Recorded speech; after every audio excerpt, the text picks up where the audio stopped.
asked when I was a brilliant sophomore who knew everything is, what is the American dream? In its classic formulation, what does the American dream actually state? And thirdly, and this is the not so obvious question, we need to ask, is there such a thing as a purely private act? Now that may seem to have only a tenuous bearing on the subject of freedom in the American dream, but it is my sincere hope that as we progress, the connection will become abundantly clear to you. Now this is one of those questions that I want to slow your digestion. Ladies and gentlemen, I give you permission as the speaker, be distracted by this question. I want the question of, is there such a thing as a purely private act, echoing in your head as I go throughout this presentation. I want you to be thinking about it, really ruminating on it. And occasionally I'll pop up and annoy you with it and remind you of that question. But it has a crucial bearing on the subject of freedom, and it has a very crucial bearing on the subject of freedom and the American dream. So let's start by asking what freedom is, and let's really sort of tease out some of the dynamics of freedom. And as we've said a little bit already on this subject, but freedom, from a biblical standpoint, has a twofold structure, really. This is part of it. And the first of these is really a freedom to be what you were made to be. The biblical understanding of freedom involves freedom for something. It's not so much freedom from interference, freedom to do whatever you want. It's freedom to be just what Christ has made you to be. And then it's freedom not to contradict your nature. And the dirtier word for this is sin. My dad opened with he looked at John 8:31 through 32. And I want to look at these verses again really quickly, because I think they have such a bearing on our understanding of freedom as Christians. Because remember, Jesus is addressing a Jewish audience, and he says, "If you abide in my word, then you're truly disciples of mine, and you shall know the truth, and the truth shall make you free." If you abide in my word, if you live as I have told you to live, you'll find that you're living in harmony with the way I've created the world, and you'll be free. But then he goes on to say something very interesting. In verses 34 through 36, he says, "Truly, truly, I say to you, everyone who commits sin is the slave of sin. And the slave does not remain in the house forever. The Son does not remain forever. If therefore the Son shall make you free, you shall be free indeed." So the dynamic here is freedom to be what you were made to be as a child of God, and freedom not to fall into sin, and hence to become a slave of sin and contradict your nature. But you know, our good friend and colleague Os Guinness has a remarkable formula that he uses as he's discussing freedom. And I want to talk about this. There are three crucial aspects of freedom that he talks about. He says freedom, we need to see freedom as a gift, freedom as a relationship, and freedom as true. Gift, relationship, and true. I want to go through each of these because they're very, very important. So freedom is a gift. Let's start here. You know what I love about this? You know what I love about the magnificent sights we encounter in nature, mountains, trees in the fall, a sunset? Nobody gets to take credit for that. We can paint it, we can take pictures of it, we can write poems about it, we can write books about it, but we're acting as witnesses, creating tributes. There's no way to look at this as anything less than a gift. And freedom works the same way. We did not make ourselves free. We haven't made ourselves at all. It's freely given to us. Peter Kraft says, you want proof of original sin? Just ask yourself what you thought. What was your first thought when your alarm went off this morning? Was it, oh gosh, all the stuff I got to do today, all the lectures I got to go to? Or was it, Lord, you're here. Thank you. He says, every day, the Lord confronts us with two options. He says, in my right hand, here's my will. Here's my plan for your life. You know from experience, when you follow this, when you act on this, in the long run, you get joy. But in my left hand, here's your will. You know from experience, when you act on this alone and disregard me, in the long run, you get misery. And every day we say, well, gee, I don't know. Let me think about it. Maybe the left hand will work this time. You know how Einstein famously defined insanity? Doing the same thing over and over and over again, expecting different results. Freedom is a gift. We did not make ourselves free. Os Guinness puts it like this. He says, we did not choose to be free. From our parents, to our genes, to the color of our eyes, and the day and place of our birth, we are dependent on the choices of others. And we grow up with a greater or lesser dependence on our relatives, our teachers, our neighborhoods, our countries, our history, and our friends. In short, we are not self-created, but creatures of our various cultures. And finally, we are human beings who are made in the image of God and who live truly and inescapably under God. Freedom, like your life, like the color of your hair, the color of your eyes, freedom is a gift. And we run into great danger when we take freedom for granted, when we forget that freedom is a gift. The purpose of RZIM is to engage meaningfully with the questions and heartfelt issues of our culture. We do that in areas of business, academia, politics, the arts, and media. We live in an age of confusion, and people from every continent are beginning to wonder whether there are any answers to life's biggest questions. And this has provided a remarkable opportunity for the gospel of Jesus Christ. RZIM consists of over 50 speakers and adjuncts operating in over 20 countries, working at every level to reach those who shape the culture of a country and its future direction with the gospel. In addition to taking the gospel to various arenas of influence, we are also committed to providing a variety of training events in order to meet people where they are and to answer their questions directly. Whether it's engaging young adults and students through Reboot, Remind, and Big Deal questions, or the training we offer through the OCCA, RZIM Academy, and the new Zacharias Institute, we want to be able to take the questions that often serve as barriers to belief and instead use these as opportunities to share the gospel. By clearing those barriers, we can equip people to then engage with their friends, family, colleagues, and institutions. Our purpose is not only to increase people's knowledge, but to address the obstacles that stop people from seeing the credibility and beauty of the gospel of Jesus Christ. So freedom is a gift, freedom is relationship, and freedom is true. Let's talk about relationship. You know, freedom does not exist in a vacuum. You don't just keep your freedom to yourself, and your freedom doesn't affect only you and you alone. It affects other people. And what you do with your freedom has profound implications for others around you. You should now hear an echo of that question I wanted to bug you with. Is there such a thing as a private act? You know, that's the subliminal message of this entire message. And those of you listening online, when you play the recording backwards, you'll hear somebody saying that over and over and over again. It's a trick I learned from Led Zeppelin. But your freedom affects more than just you. It affects others. You share it. It's like a meal around the table. I love the picture of a meal, and this image is taken from Babette's Feast, a wonderful film. But there's nothing that quite captures a shared experience as partaking of a meal together. We're all dependent on food, and we all need to eat for sustenance. But there's a profoundly relational component that enters into it as well, from the preparation to the conversation. But here's what I really want to talk about, and I want to dwell on this relationship aspect for a little bit, because I think this is an area that we're in danger of overlooking. Some of you will recognize my friend Clarence here. Anybody here seen the movie It's a Wonderful Life? Here's what I want to say. For the uninitiated, It's a Wonderful Life follows a gentleman named George Bailey. George Bailey is a remarkable human being. He lives a very selfless life. He lives for others, and he achieves monumental things for the betterment of those around him, his community, his town.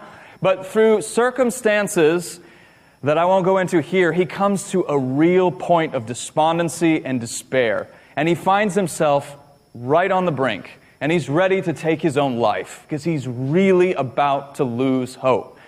And so an amateur angel is deployed to rescue George Bailey. And his name is Clarence. Clarence is missing something really important that most angels have. He hasn't got his wings yet.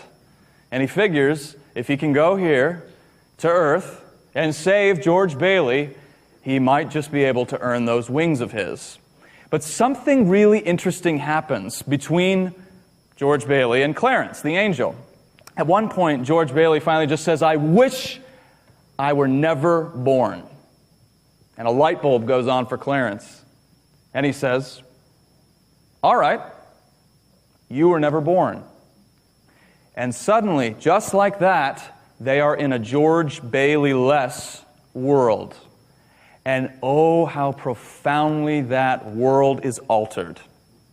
The people whose lives George has saved are now gone. And other people's lives, as a result, have spiraled out of control, and they're train wrecks. The town has gone to seed because George was never there to intercede on his behalf. The world is profoundly altered without him. Take George out of the equation, you have a different world. You have an impoverished world.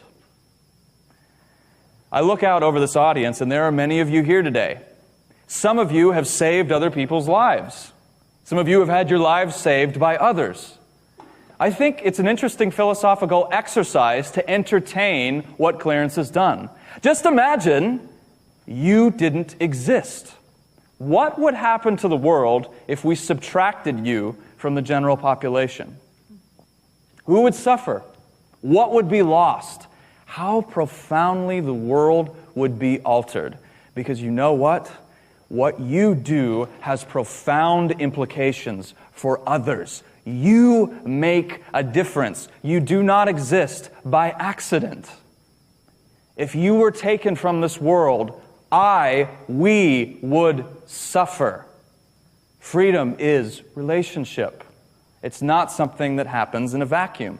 Freedom is gift, freedom is relationship, and freedom is true.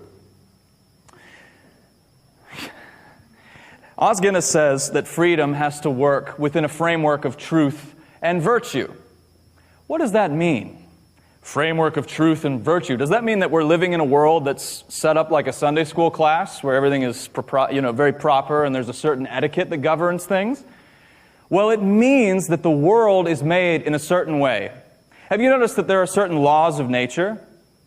There are laws to the world around you, and then there are certain laws of human nature. And if we live in harmony with the laws of nature, we find that we flourish. And if we live in harmony with the laws of our nature, we flourish as well.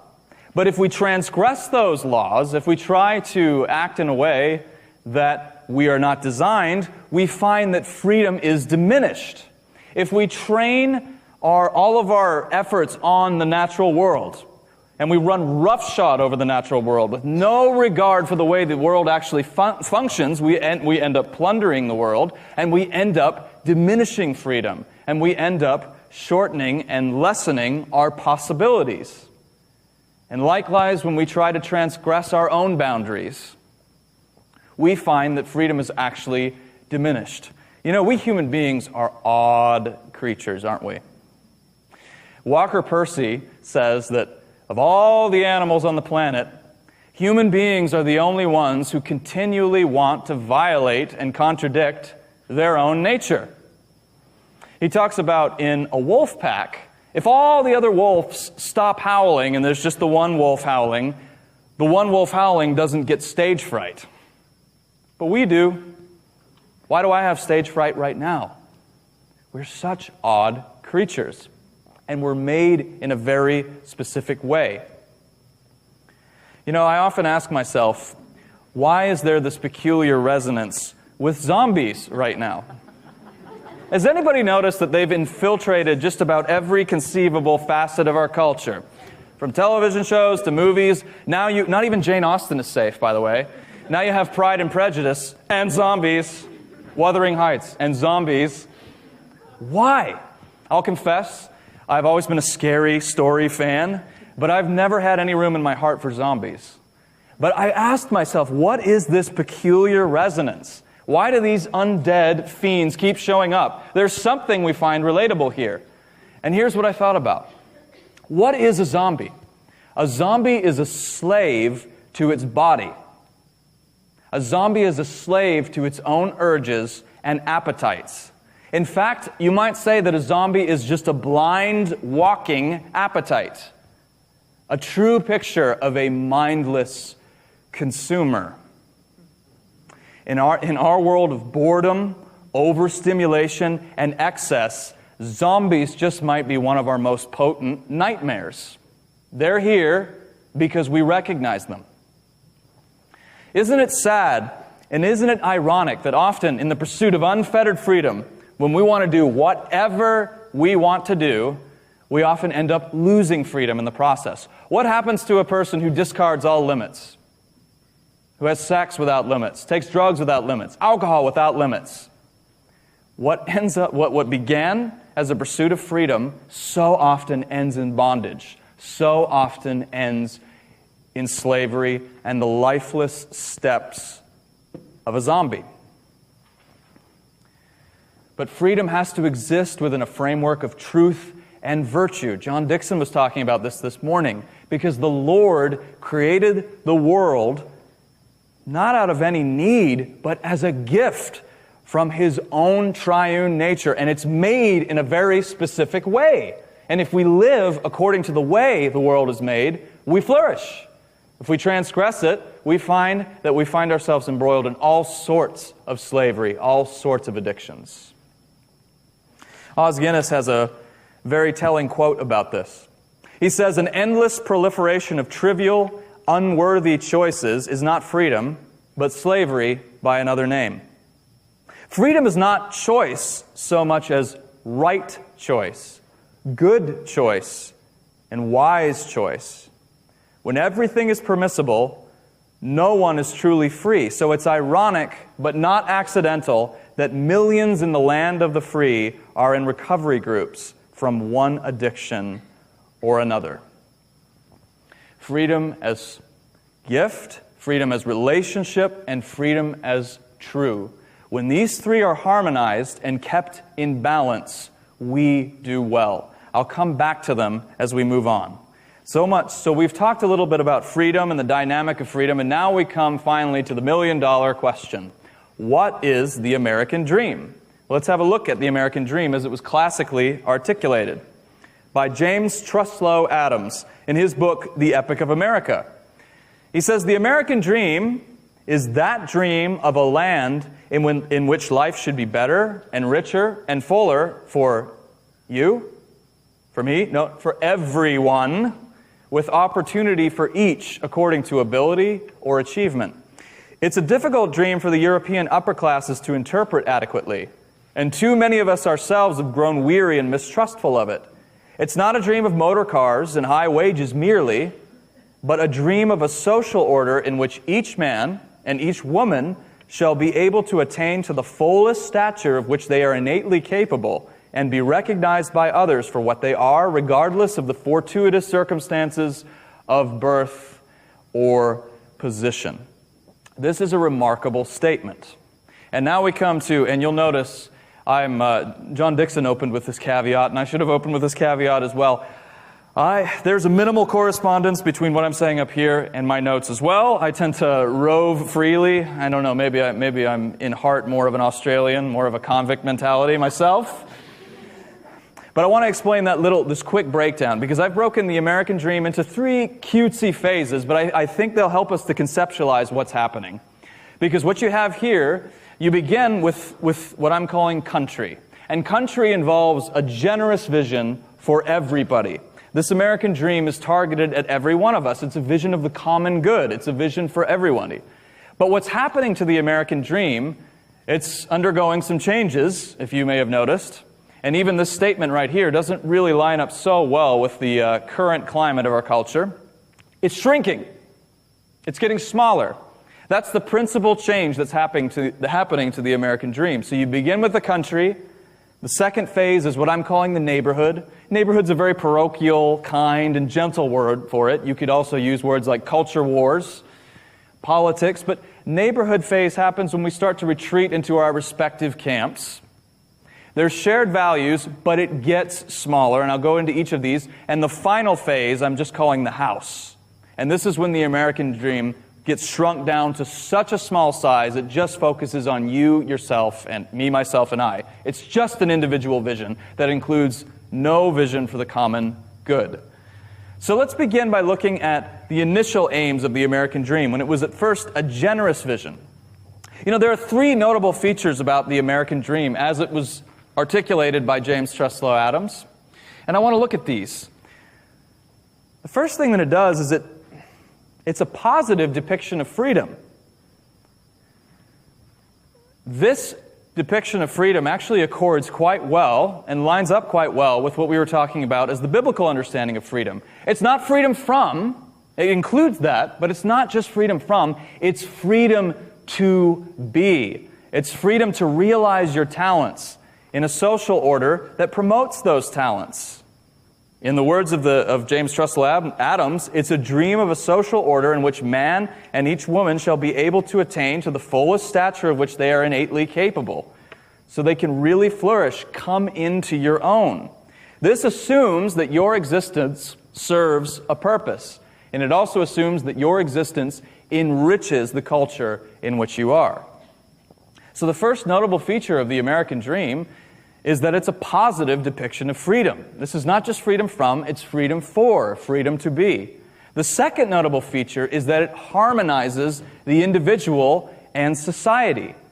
The individual and society, these two have to balance one another out. They have to exert mutual force. There has to be a proper tension between the two of them, and this gets it right. That's what's so remarkable. We know that if you emphasize the individual at the expense of society, that can be quite perilous. It carries great dangers. If we consult the annals of history, we find that the ultimate expression of the individual being emphasized over society is fascism. And likewise, if we emphasize society over the individual, what happens? You end up with one of the extreme versions of socialism. But if you balance them, you have something quite unique. And notice that the relationship between the individual and society, according to James Truslow Adams, is symbiotic. Your individual self-realization enhances the social order, and the social order, in turn, enhances your individual self-realization. It's remarkable. But the third notable feature of the American dream is the way in which it measures success. In many ways, this is probably the most unusual feature of the American dream by today's standards. Because you notice, it's not based on social standing. It's not aristocratic. It's not based on the nobility of your birth. It's not based on your gender, at least ideally speaking. It is not based on your gender. And also, it's not based solely, success is not measured solely in terms of your professional achievements, monetary gains, money. No, this is almost a vision, I'm tempted to use the word calling, to be able to realize your calling, the reason you were made. Welcome to the RZIM Academy Core Module. This is a training program for helping people to become more effective in pointing people to Jesus Christ. As you go through this course, you become better equipped to reach out to the people around you and have enjoyable, meaningful conversations with them about Jesus. This is the task of Christian apologetics, to enable you to be more effective communicators of the gospel of Jesus Christ. Register at rzimacademy.org. On the next broadcast of The Apologist. Purely private act? Is there such a thing? Ladies and gentlemen, I want to argue, if it hasn't become completely and explicitly apparent, that there is no such thing as a purely private act. If you'd like to know more about this ministry or would like to donate to our efforts, you can call us at 1